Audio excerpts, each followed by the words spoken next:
Log entry, the ketch Scarlet Queen, Philip Carney, master. Position 4 degrees 5 minutes north, 126 degrees 45 minutes east. Wind brisk, sky fair. Remarks, departed island of Caracolong on schedule after being boarded by armed pirates. Reason for trouble, King Ascot and the Maid in waiting.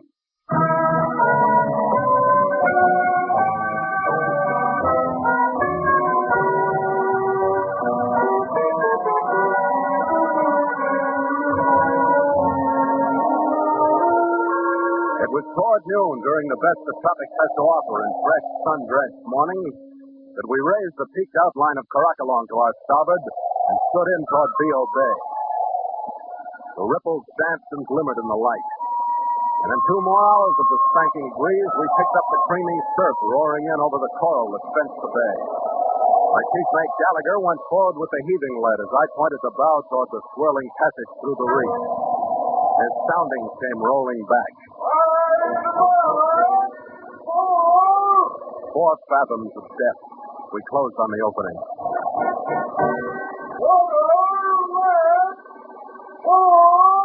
But shallowing to less as the swell beneath us humped and got ready to break.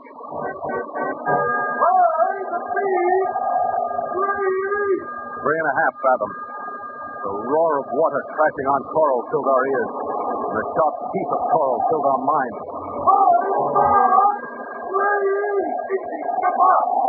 The heaving rollers from across the Celebes Sea tilted and broke on our port and starboard. We felt the current grab, reacting with the wheel. The coral teeth slid by on either side.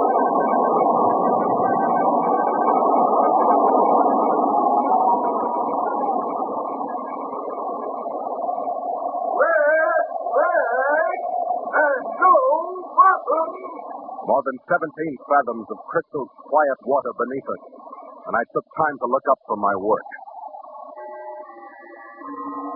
The island in front of us was like a backdrop for a technicolor version of the more idyllic scenes in Mutiny on the Bounty.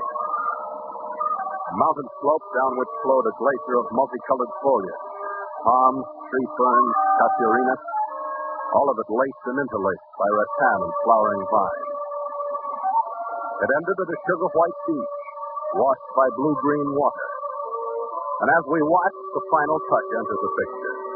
Not one, but 2, blonde and brunette, dressed in flower-patterned cloth, walked out onto the sand and waved as we worked into anchorage.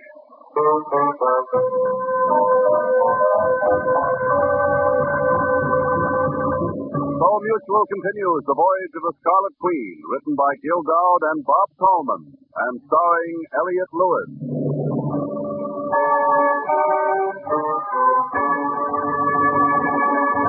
The Scarlet Queen, proudest ship to plow the seas, bound for uncharted adventure. Every week a complete entry in the log, and every week a league further in the strange Voyage of the Scarlet Queen.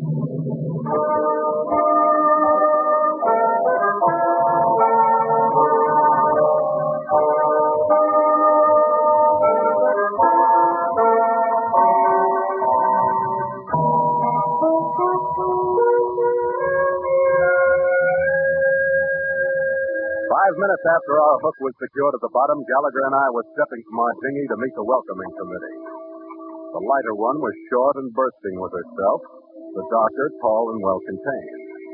She sounded like tea time in Berkeley Square. Hello there. Good to have you drop in on us. Thanks. We didn't expect to find you here. The charts call the island undeveloped and populated by a somewhat shy group of natives. And so it remains, except for our plantation. I'm Mrs. Briley, and this is Mrs. Ascot. Bill Carney. How do you do? How do you do? Well, this is Mr. Gallagher, my chief officer. Didn't know you. It's quite a surprise. How do you do, Mr. Gallagher? And now, I do hope that both of you will join us at the cottage. I dare say our husbands are even more anxious to meet you than Jane and I were. Here's the path over here. They stepped out in front of Red and me and led us up the path through a riot of vegetation, primitive, almost stifling with flower scent, bright with colors, noisy with shrill land birds. Off to the right, we could see straight rows of young and neatly cultivated palm trees. To our front, the rise of the mountain loomed abruptly. and from a point 30 or 40 feet up, a small stream flashed from the massive growth, curved into space, and fell, hissing and bubbling, into a deep, wide pool. Next to this pool was the bungalow, shaded and cooled by ocean breeze. The husbands were introduced to us on the veranda, brierly, well-built, graying slightly. I bid you a hearty welcome, gentlemen. Thanks a lot. Ascot was younger, slim, and fair. Have you had a long voyage, Captain? Oh, not this particular leg. No, we're just up from Halmahera. Oh, a beastly island. Well, short before now, you'll enjoy stretching your legs on Caracalon. Doris, would you mind showing Captain Carney about a bit? Of course not, my dear. And Mr. Gallagher will go with Jane when you return the captain to us. Very well. Strangers are rare to us, Captain. I hope you'll understand. Shall we go? She led me through the park-like groves, the clearings where they dry their copra, the warehouses stacked with it. She showed me piles of oyster shells, half-dozen more examples of good commercial products they collected from the island. Then we stopped on a high point overlooking the Scarlet Queen, resting in the blue-green bay below. Now, do you blame us for being proud of our island? No, I think you've done a great job, Mrs. Riley. We've been very fortunate. It's South territory, you know. But my husband's associates formed the Celebes Development Company, and we came here at the close of the war. You certainly seem to have everything. Yes, everything but the worry and turmoil of competitive life. And judging from what news we last heard on the condition of the world, I feel quite fortunate to be separated from it. It's quite a fate, isn't it, Captain? Well, it's not as trouble-free as your island. There was talk even in Macassar of a battle over short or long hemlines. Hemlines, really? Wouldn't you trade this for that kind of nonsense? No, I wouldn't, Mrs. Riley. I'm afraid I like competition and the rest of it. Tell me, don't you ever get lonesome? Lonely, you mean? Why should I? Fine husband, good company, the time to enjoy both. Why should any of us want more than we have?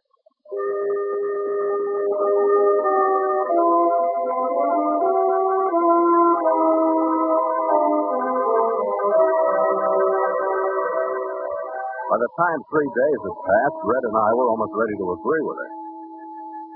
Our sailing orders were to wait in the bay until one of Kang's luggers arrived. This kind of relaxation was made to order for us after the last few weeks of short trips and troubled port. We soaked up sunshine and rest. And every night when we returned to the Queen, we agreed that the Briarleys and the Ascot were the most gracious hosts we'd met since Singapore. We called it paradise at least once a day. I was a little disappointed when the first thin wrapping fell off. I was alone in my cabin when Mr. Kingsley Ascot paid me a visit. He browsed through some English-language newspapers and suddenly came to the point. Carney, I hope you won't think me blunt. Your arrival here was the most unfortunate thing that could have happened. I think you're being plenty blunt, King. What are you driving at? You and your ship are the first link we've had with the outside world for over 10 months. What are you going to say? I don't know. But we can stay aboard ship from now on if that'll help. We didn't push ourselves into your company, you know. Oh, no, it isn't that. Where are you going from here? I don't know. Why? Carney, would it be possible to arrange passage to some port, any port with regular steamer connections? What? You've been as proud of your paradise as the rest, King. What goes? I'm sorry. Look, I'm sailing under charter orders, and I can't take any passengers. Well, I had to ask you. Not a chance? Not even a slim one, King. I'm sorry. I see. Carney, be sure that you don't by word or look indicate to Jane or the Briarleys I talk to you this way. You'll promise, Carney? Yeah, sure, King. I like you all too well to mess things up. I just hope you can settle down again. Huh. Yes, I suppose I can. I've been settled for a good many months. Well, thanks anyway, Carney. I'll meet you in the morning. Thought we might fish a bit from the reef at ebb tide. Sounds great. I'll be in early.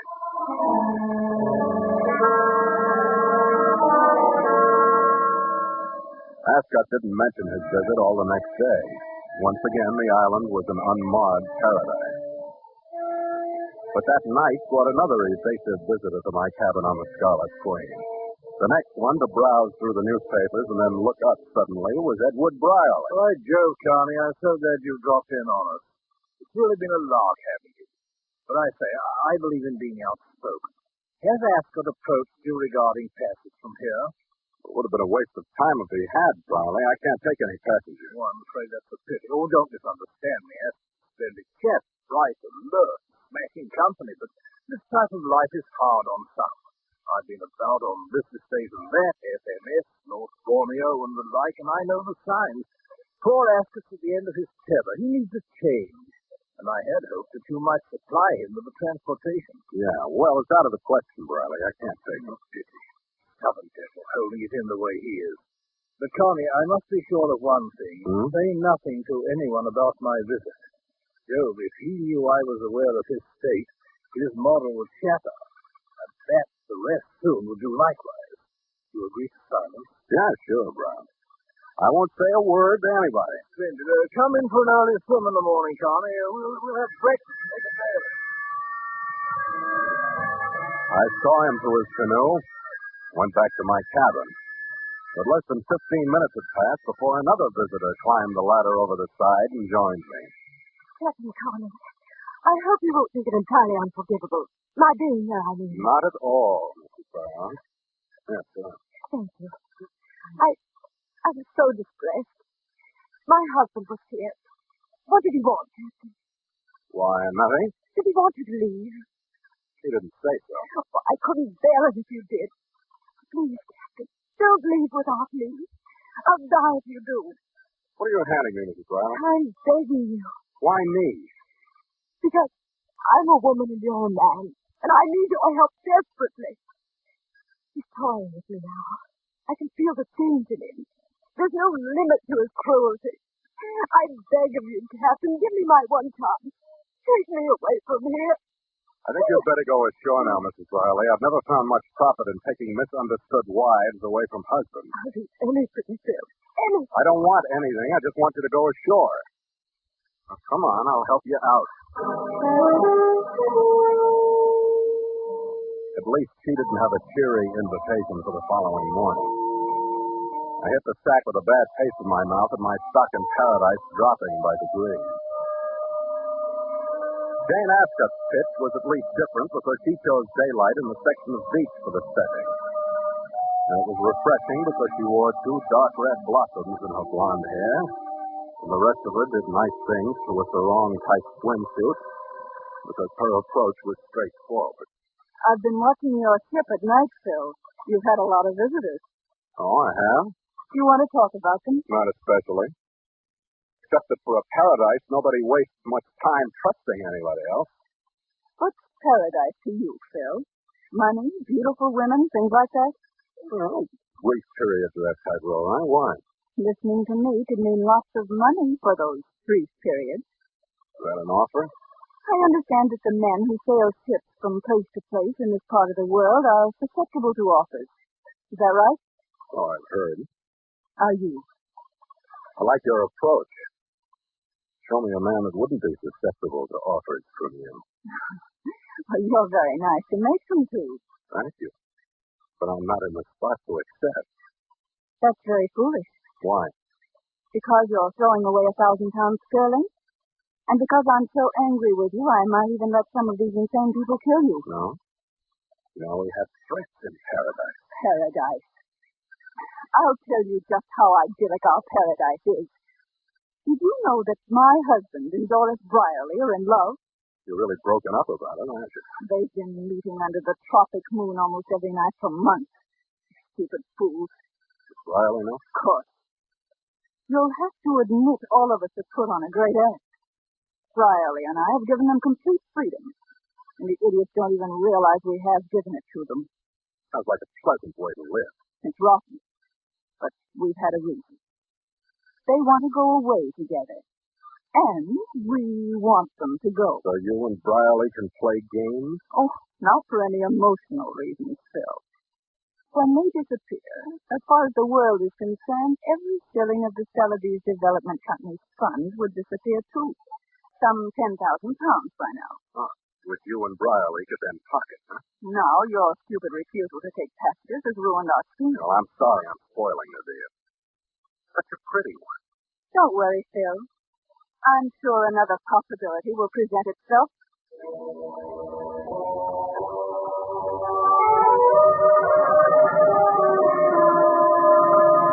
It was after dark by the time I got away from her. I rode back to the ship and poured a couple of stiff drinks. Red was in his cabin asleep, and he mumbled impolitely at me when I tried to prod him into conversation. So I went out on the afterdeck and sat there alone, trying to clean out my system with night air, smoke, bonded disinfectant. What I had in mind slipped away when they stepped onto the deck and into the glow of our riding lights. I noticed the strained expressions on their faces and the small caliber revolvers in each of their right hands. Stand right there, Doris, and don't hesitate for a second if he attempts anything. All right, King. What is all this, King? Things can't go on like this, Carney. Will you listen to reason if it'll save our lives? I don't care much about saving your life. Save your own. I mean it, Carney. We're both desperate, and your life means little to us. Doris and I are in love. We have been for months. Congratulations. Oh, I know it doesn't sound as it should, but it's true nevertheless. We didn't mean to. Couldn't help it. Tonight, Brierly learned of it. He threatened to kill us both if we didn't leave the island by tomorrow, and he's a man who lives up to his threats, Carney. Your ship is the only possible way we can leave. I'm afraid it isn't, King. Oh, you don't mean that. Oh, I tell you, Carney, your life is at stake. I swear I'll shoot you if you don't order this ship underway at once. Use your head, King. Has this paradise really run your brain out? Where would you be if you did shoot? You're in no worse position than I am now. I know that I've done everything in my power to save Doris and myself. Carney, order this ship underway. I can't. You got a few hundred square miles of island. Go find yourself a hut someplace and hide in it. That wouldn't work. Your only hope, Phil. You've got to take us. But my whole voyage is at stake. That's as important to me as you are to Ascot. I warn you, Carney. Look, if you got the itch to be the big warrior for it, go shoot Brierly. Once more, Carney. All right, but you better do it right, Ascot. I'm telling you, if you don't do it with the first one, I'm going to shove that toy down your throat before you can pull the trigger again. I can't believe that you'd... Doris. Doris.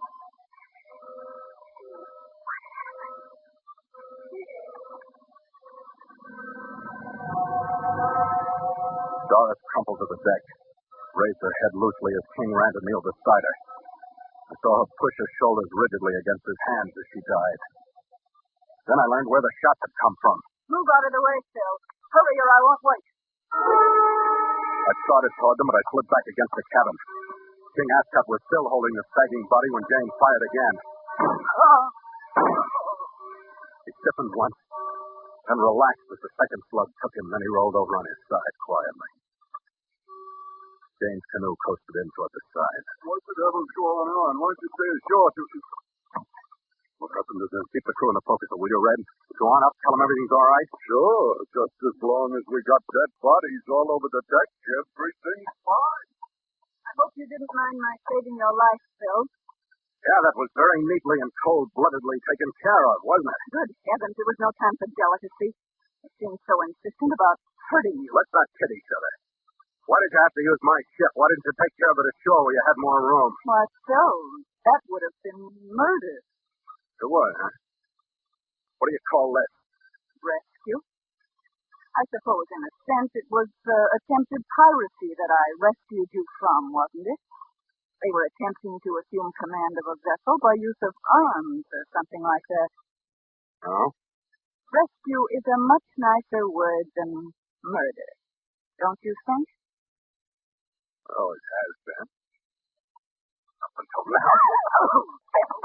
Phil, my arm, you're hurting me. A gun, Gorgeous. I listen better without a gun in my face. Your quaint ideas about what is or isn't murder, it looks better in the scuff. All right, now make sense. Phil, this wasn't all my idea. Brierly convinced Doris and King that they could force you to take them away. So that you could come out and rescue me from pirates? But, Phil, for £1,000 sterling, I did rescue you. That's what I'm supposed to say? Not for half the cut that you and Briley now have from the Celebes Development Company. Now get off my ship. All right, sir. But come in early in the morning, will you? We'll have breakfast and a swim and lie in the sun all day.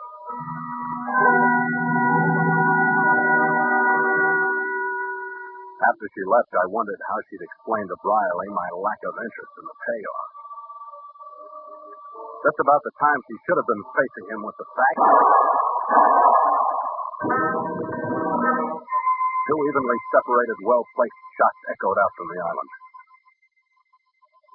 We never did go ashore again. Just before dawn, a native canoe arrived to take the deceased pirates ashore. We moved out beyond the reef, radioed a full report to the Dutch officials. Later that morning, Hank's lugger arrived with our sailing orders, and we headed out across the Celebes Sea. Stand by to make sail!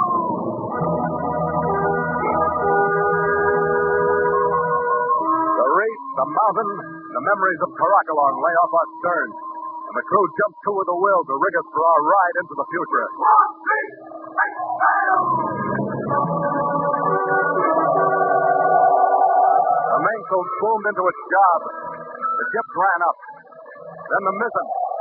And the Scarlet Queen winced under the pull, settled under the help I gave her from the helm, and then charged forward, slashing the rolling swells with her bow and leaving them turned and flattened in her wake. You really want to force her anymore? Yeah, she'll do, Red. Hey, Skipper, those two shots we heard have still got me. Maybe we should have gone ashore to take a look-see. Oh, no. There might have been two more for each of us. Yeah, you can't help but wonder, though. Who do you think got us? That's pretty much of a toss-up. I think it must have been Briley. Well, how do you figure? Very simple, Red. With all her faults, the girl was very fond of me. At least she didn't kill you. Yeah, there's that if you must have proof. Besides, she invited me to breakfast. And I'm sure she wouldn't break that date just to die. Why, no. Even I wouldn't do that. Of course, those slugs could have been going the other way. Or even both ways. Don't worry about it. Drink, Skipper. But it does pique a man's curiosity, Red. I wonder... Oh, well. After you, mate. After you.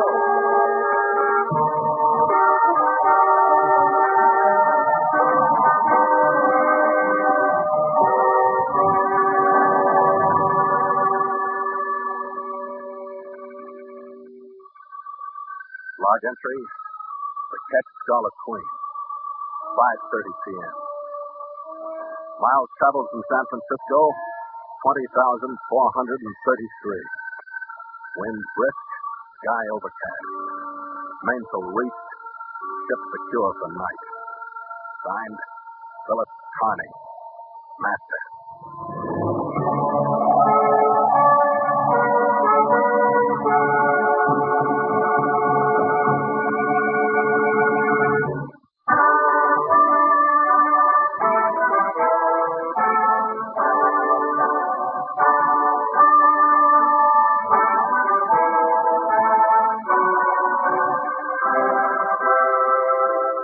Voyage of the Scarlet Queen stars Elliott Lewis as Phil Carney with Ed Max as Gallagher.